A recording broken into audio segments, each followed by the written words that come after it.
Welcome everybody to this third in a series of 15-minute webinars that have been developed quickly in response to the changing landscape of what learning looks like in many states across the country. So we began with a webinar that's available on Learning Designed that focused on the most essential basic first steps of building community, sustaining community, and really thinking carefully about communication in a remote learning model. The second webinar was yesterday, and it was on engaging learners. We have instincts as teachers for how we engage learners in that brick and mortar classroom, but how do we think about engaging learners in a remote learning model? And today's webinar is about the sharing of content, curricular content that we maybe just kind of pass out or direct learners to in that brick and mortar classroom that we're now going to be delivering in a remote learning model. I'll just say ahead of today, on Monday, we will have the final of the first 4, and then we'll probably be producing lots more. But we'll have one that Bill's going to lead on Monday about how learners will interact with ideas, with materials, and with each other in the remote learning context, and how we can rethink what we typically do in that classroom setting and bring the best of it to the remote learning model. I want to recognize in the beginning that there are many students and schools engaged in online learning, virtual learning, e-learning, whatever term folks are using, but that there are also students that are participating we're using the term in New Hampshire remote learning because there are learners who do not either have internet or have reliable devices, or who do have internet and reliable devices but don't have their time on those devices because other household members are needing to use them. So as we go through, I just want to recognize that we're all working with both opportunities and barriers embedded right in. So the slides are available at bit.ly/representation remote. That's bit.ly/ the word representation, capital REPRESENTATION, capital REMOTE. So the first thing I just think, because it's Friday afternoon as we're recording this, and it's been a busy week for all of us as we jumped into this, is that what we tell learners, we should probably tell ourselves. That when learners are faced with something that they think, I just can't do this, I'm not very good at math, or if we tell ourselves, I just am not a technological person, this is going to be really hard for me, that in fact we can do this, right? We know how to learn. We've learned lots of things in our professional careers, and that we probably need to, as annoying as it might be, to have to sort of, take our own advice, to remember that, to hold a growth mindset for ourselves as learners in this uncertain time. And to that end, this is not a webinar full of tools and techniques, but because I know in myself sometimes just knowing a little tiny bit about a couple of tools brings my shoulders down in terms of anxiety and tension about, oh my gosh, I don't even know where to begin. So we're going to introduce you to, Ari's going to kind of give you an orientation really quick. Not enough for you to be able to use it, but hopefully enough for you to be able to learn to use it, to 2 tools, and tools that allow you to do 2 things that may be coming up for you as you think about remote learning. The first is, I just need to know how to make an audio recording that I can send to students. So I'll turn it over to you, Ari, and you can actually just share both of the tools if you are happy to do that. Yeah, great. And I was thrilled when Susan asked me to do this because these are my 2 favorite tools. So Vocaroo, really straightforward, only has 3 pages. If you go to vocaroo.com, you're going to see that first box at the top. There's just a record button. You hit record and you start talking. And when you're done, you hit stop, the second box. Then it pops you to the third box where you have a QR code. You can embed your voice recording in a website. You can download it, and it stays there forever for free. So hopefully that's a really great option to help help students access information just by listening. And so you can copy and paste that website or download it and put it somewhere else. It's fantastic. And I want to name also that the role that teachers are playing right now and the communication that we're needing to do is beyond students, right? We're engaging families and caregivers. So we may be able to use some of these tools to do some of that as well. Here's another one.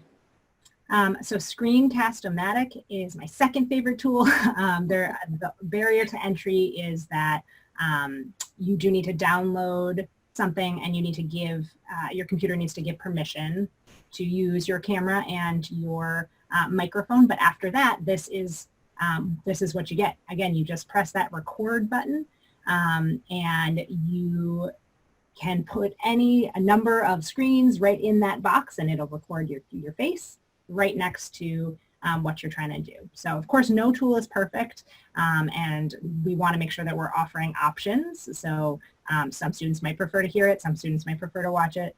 There might still be barriers for some students in both of those options. So we want to provide lots of different ways to access that information. But these are two really great tools that are pretty straightforward that can help you provide a video and audio, or Vocaroo is just audio option. Thank you. I remember I was teaching at a university when online teaching first came into my life, and I can remember saying this exact thing to a colleague. I need a video recording of my computer screen with me talking about it, right? I just need a way to have little bits of that to deliver that to learners in an online model. So thanks again, Ari. So this is our topic restated with another question added, because as I developed the content for this 15-minute webinar, I realized that it's not just sharing the content that may be a challenge for us as educators, but also really adding in those bits of teaching that we would typically do with that content. So all those little things we do to help learners kind of learn from and absorb and understand and be able to access that content, I'm calling those little bits of teaching. So as I'll share some ideas today, we'll share some ideas today, it's going to be a list of ideas that addresses both of those questions, right? How do I get the content there? But it's more than just sticking it in the mail. It's more than just attaching it to an email. I also have to think about how I may embed some supports in that content that feel like my teaching. So we're going to look at 3 questions, and the format for this webinar is going to be this. I will introduce the question. I'll share about 5 tips, things just to think about. Some of them you already know, right? They're not things like, oh my gosh, I went to this incredible webinar and learned something. It may just be a reminder that what you already know applies now too. Sometimes in changed context, we think that we need to have changed practices. Some of what we're going to talk about is just doing what you always do so well in a different environment. And then some of the tips may be things that you have to do a little research about, or you haven't heard of that before, or wow, I never really thought about that. And perhaps even there'll be a tip that you think, I never did this in the brick and mortar classroom, but I think I should have, right? So sometimes when we change context, we learn things that we bring back to the old context too. So I'll bring the question forward, I'll share some tips, and then I'll ask you if you have any ideas or scenarios you can imagine that are related to the content to the topic or the question. And if you don't, we'll just move on. And if people do, you can participate by adding things to the chat, and Ari and Bill will be able to see those and bring them, either respond in the chat or bring them into the live dialogue. Or you can raise your hand and just let us know. Right, Ari, is that going to work for folks to raise their hand? Just let us know if you would like to turn your camera on and be part of the conversation in live dialogue. Remembering this is recorded, which we welcome you to, but just want to make sure people remember that. So the first question, as I think about the delivery of content, is how do I support learners to perceive the content? Like, how do I make sure learners can kind of get it? So here are a few tips to that end, and I'll just kind of chat through them. There's an example next to each, and of course there are many examples, and I tried to make sure there were some from different disciplines, but apologize that in this week of everybody working quickly, I may have forgotten 1 or 2. So here's the first one, that when we display information in a flexible format, so if we give kids content that's digital, then the learner themselves can change the font, the contrast, the size of the images. It gives them more ownership and agency over that content and helps the learner to be able to perceive it. One good rule to kind of follow is for any video that you are providing, just make sure that you have closed captions on that video. And we found that YouTube is a way, a pretty simple way of getting that captioning done. And if you hear me say that and think, I need more information, just stick that question in the chat. And I know one of my colleagues will be able to say a little bit more. Text-to-speech software that's built into Google, kids who need, and I'll jump to the next one too, speech-to-text software. Kids who use that technology at school probably still need to use it in the remote learning environment. And kids who may not have needed that technology at school may find that they do need it in the remote learning environment for so many reasons. We know the role that anxiety plays with cognition. So of course, when we have a different, changed and somewhat uncertain environment, kids may feel more stressed. There may be reasons that kids need to jump back a second, close captioning, not because they can't hear, but because the computer at their house has broken speakers. So all of these ways of little tiny things can make a big difference for learners. And then finally, just paper copies. And I just want to say that sometimes sending home a paper copy can be the most direct access for a learner. I really want a hundreds chart to do my math. And I don't want to have multiple screens open at the same time to have a digital hundreds chart and a math worksheet going at the same time. So just sticking that hundreds chart in the mail. Maybe for learners who do have internet access, who still might need that paper copy, or learners who need it for the reasons of not having access. This is not an accessibility webinar, although I will announce one in a minute, but I just want to point out that when we're thinking about perception and how learners will perceive resources and content that we deliver, right, whether that's through the mail or through the computer, there are two fantastic documents put out by the AIM Center, the Accessible Educational Materials Center, that are, I promise you, if you click on those two documents, you'll be pleasantly surprised by how simplistic and how much white space is on the page, how easy to understand they are. Just simple steps to think about accessibility with your documents and your presentations. And there is a webinar coming up about supporting students with IEPs during these, what AIM is calling the e-learning days.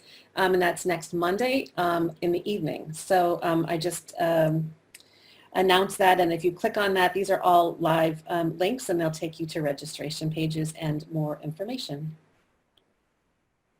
So before we jump to the second question, scenarios, ideas, things to add, advice you have for each other, or questions you would love to brainstorm as a small group here in this recorded webinar about how learners can perceive content. Again, feel free to put something in the chat or to raise your hand or just speak. Susan, one thought that I had as you were talking about text-to-speech, speech-to-text, is that a lot of those resources are built into a lot of programs, and sometimes people don't know about those. So I put a link in the chat to something that will guide you to a document that will guide you to accessibility resources that are built in to a lot of programs.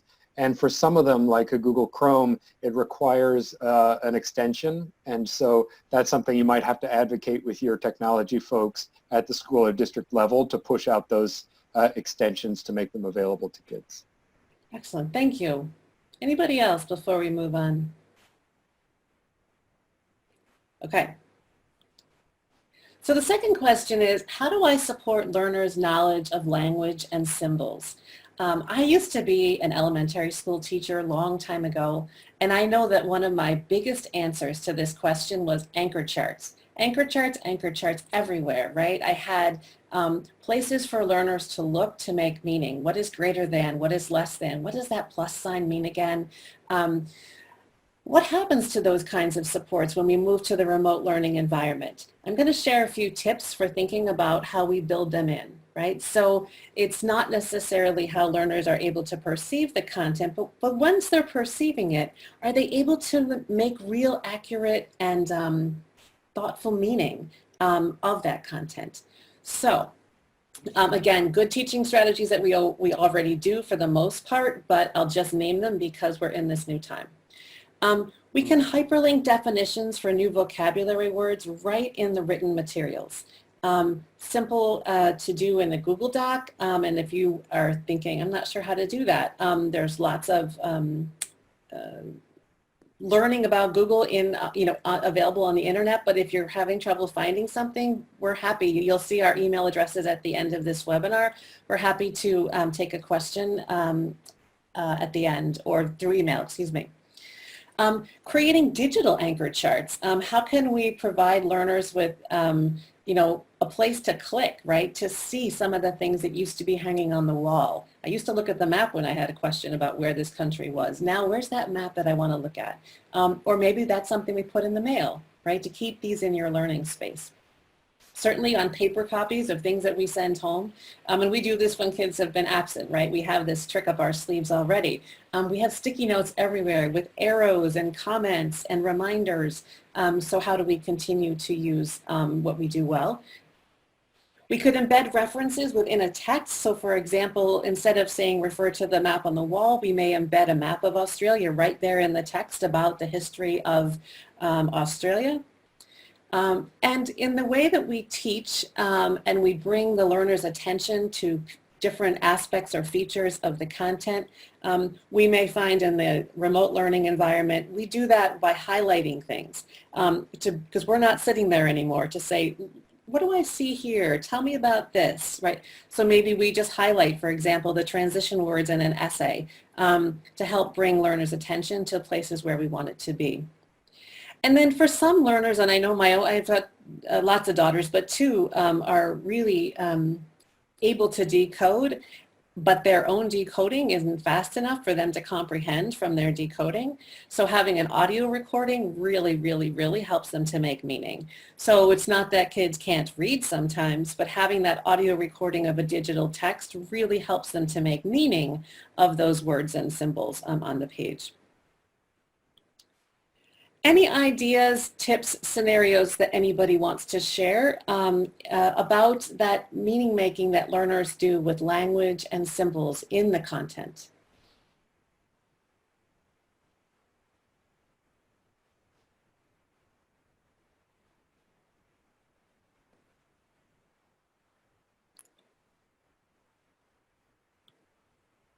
Bill, you're muted, just if you turn your mic on. Thank you. One way of framing that we used earlier today was creating a stuck station where people can go to get information and resources, which could be a common place where you can always go to find some of those information and resources. I love that. In classrooms, kids know what to do when they're stuck, right? There are those predictable routines, like I know that I have to ask 3 before me, or I know that I can go sit in this chair and wait for a minute and the teacher will know, or put my name on this board. So what do kids do when they're stuck, and how do we set those up as predictable supports in that remote learning environment? Thank you. Anybody else? Question, thought, comment? I find I'm talking a little faster because I noticed that we're breaking the 15 minutes. So we're going to do one more question and then we'll open it up for questions and answers. So finally, how do I support learners to understand the content? So they've got it, they can perceive it, that we're helping them to make meaning of language and symbols. And now I want to make sure that we're building comprehension supports into that, that content. So a few ideas. We may find for important concepts, things that we would typically in the brick and mortar classroom be teaching again and again, that we just make a mini lesson 2-minute video. This is just Ms. Shapiro reminding you about multiplication and doing a little demonstration that kids can watch as many times as they want to, slow it down, take notes, you know, whatever it might be, to just give kids that, what is this again? What is this again? Second, we could think about linking prior learning into the same page as the new lesson. So I know that in my work with teacher educators over the years, I work hard to develop that habit of helping them to review, right, with learners, the background knowledge and the prior learning about a particular topic as they're working toward a goal. How do we do that in the remote learning environment, right? Maybe we say, here's the plot summary from yesterday, and we link it right into today's work. I think we use graphic organizers really well in brick and mortar classrooms, and I think we can continue to use them really well to help learners to make meaning of content that may be harder to make meaning from without that graphic organizer. So as you read this text about history, a time in history, here's a timeline for you to take notes. Or here's a character map for you to take notes as you're reading this piece of literature. Couple more things, we can chunk large sections of information into smaller sections, into mini lessons. That's probably a great strategy in the brick and mortar classroom, but perhaps because of the changed context, because there's maybe a little less predictable, rhythmic, scheduled learning time, perhaps that's an attention span, people may be a little more distracted, that may be more essential. And then keeping those printed materials uncluttered. Just reminding ourselves that you've seen this document 10 times and you can make sense of it, but I'm seeing it for the first time as a 7th grader and I need a little bit more white space on that page. Anybody else with ideas, scenarios, suggestions around supporting comprehension?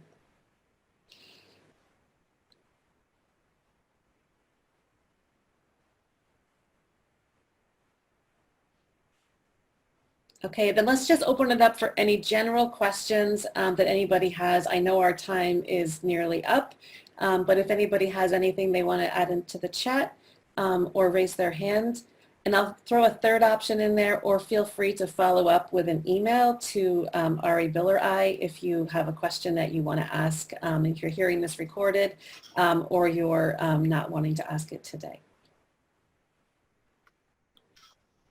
Oh, just one last thing before I put our email addresses up.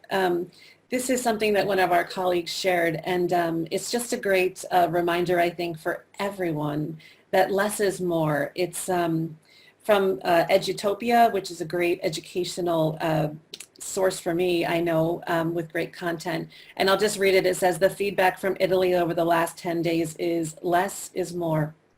Parents are working from home. Siblings are vying for computers. Try reading, short live sessions with the class, maybe vocabulary, and a few math problems. That's enough. Certainly talk to your principal before you take that advice, but I think it is, in all truth and seriously, kidding aside, a good reminder. So here is some contact information for CAST. Thank you for listening today, and we hope to hear from you soon. And Susan, there's actually a couple questions that are coming in. Oh, okay. In the chat. So Melissa was asking about any ideas for English language learners. It's a great question, and I think we will be advertising soon a live chat about remote learning and English language learners. We're hoping to bring some experts in too to help us think a little bit about that. So thank you for the question, and I hope you'll check back. Probably the best place, and help me out, Ari, if this is not true, the best place to check back for like when are these things going to be happening is on the Learning Designs page. Yes, okay. Yeah, great. I can pop that link in as well. Great, thank you for that question. The other thing I would say to that is that all of the, the crises like these often expose where systems are not working perfectly. And so this is a moment when you need to collaborate with colleagues to get answers to those kinds of questions. So collaborating with the colleagues, adding them to your Google Classroom who are working on English language learning. Same with special educators, add them to your Google Classroom as a teacher so that they can have editing rights and add content to support. Google Translate is not perfect, but it's actually now integrated into their spreadsheet software, Google Sheets. So you can take a column of English vocabulary words and you can use Google Translate to automatically create a formula to translate those words into a different language.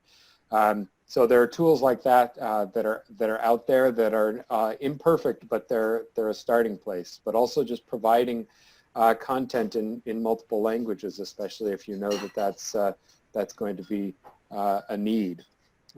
There's another question in here around for people who don't have internet access, don't have access to computers, what's the replacement for videos? Just integrating some visuals into documents that they, into paper documents that they have can be a support for understanding. So you can screen capture things that are in the videos, meaningful graphics or pictures that are in the videos. You can create a screen capture and upload that as a picture into a paper document.